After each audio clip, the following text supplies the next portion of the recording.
If stretching never really worked for you, or if you experience very slow, gradual improvements at best, then you're in good company. Because I was like that for 20 years until I found this program that I did this summer that helped me touch my toes and almost get into the splits in just 30 days of training.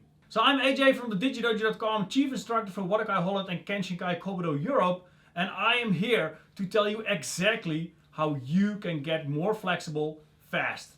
So in this video I will teach you 3 basic ways to stretch and also the one that I don't recommend you to do.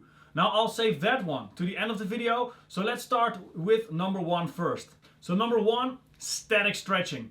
Now static stretching has 2 ways of doing it.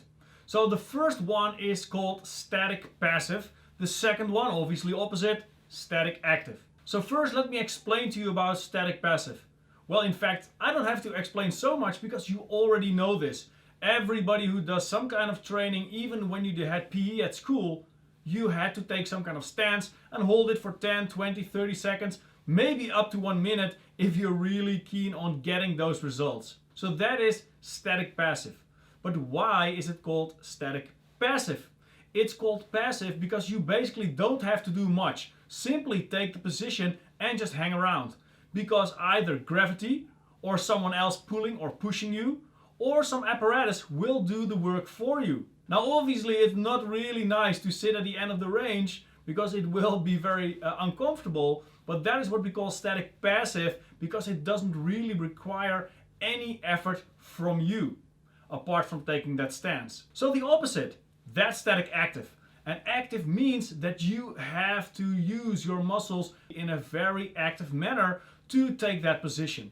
And the most easy example is simply when you do a side kick and holding it there. That is static active. And here's why. Because you may think it's a bit counterintuitive as you are holding your leg in the air. I mean, that requires muscle tension, but obviously when you want to stretch, you need that muscle to relax.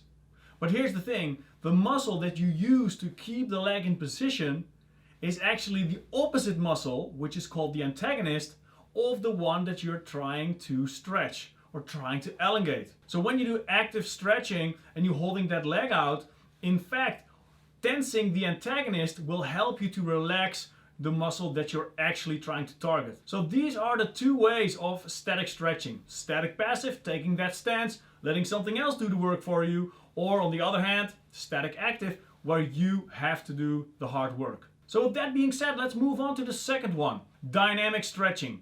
Dynamic stretching, the word says it all. It's dynamic, it means movement. And this is the range. So say you are going from 0 to 100. This is the full, what we call range of motion. So dynamic stretching is intended to move your body through the whole range of motion, often in compound movement. Now that means, for example, you can do this like in weight training. This would be an isolated movement. And when you do a bench press, that is a compound movement because there are so many different muscles involved to execute that technique or that movement. Now it is the same thing. So in dynamic stretching, you are using your body in a certain way. In other words, you are making a certain movement going from the most compact position to the most elongated position. That is what you want to do. Now, there is one way that sort of looks like dynamic stretching, and that is actually the one that I don't recommend. But before I'm going to explain to you exactly how that works, let's dig in a little bit deeper in dynamic stretching. Because what is the difference between static stretching and dynamic stretching? Now, static stretching, that is like holding that position. Now, that can be the middle of the range, the beginning of the range, the end of the range. But in dynamic stretching, you are going from the beginning fully to the end of the range and also moving back. And when you do this, your blood flow will go up. That means your muscles will get more oxygen. And as you go to the end of that range, in fact, you're sort of moving that end of the range, but in a very safe manner. Now imagine, this is the end of the range. You'll do the movement and you're going gradually towards the end and then you go back.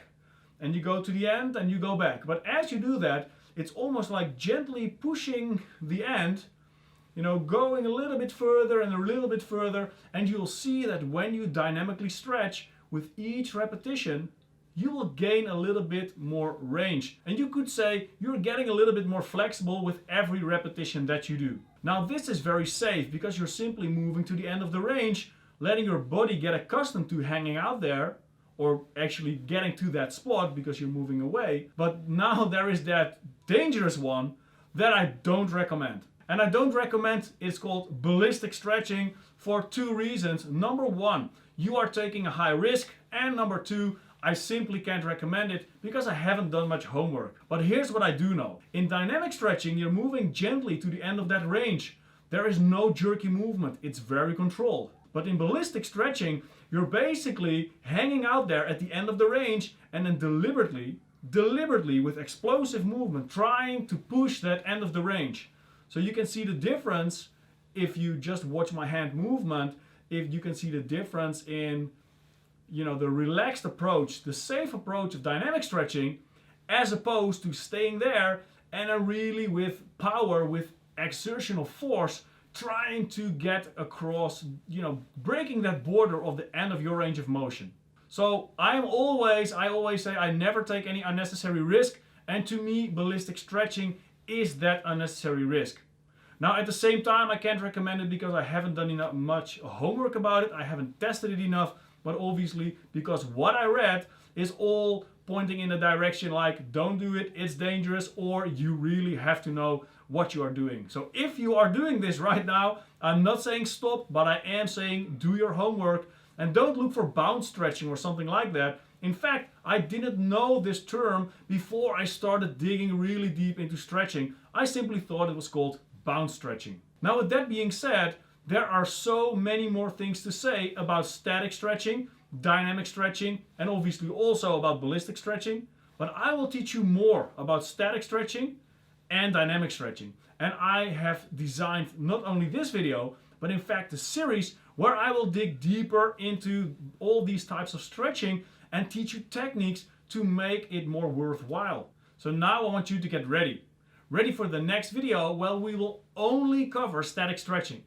That means we're going to dig deeper and I'll teach you three specific techniques that apply to static stretching that you can apply to those 30 seconds that you're hanging out in that stance, making it much more effective.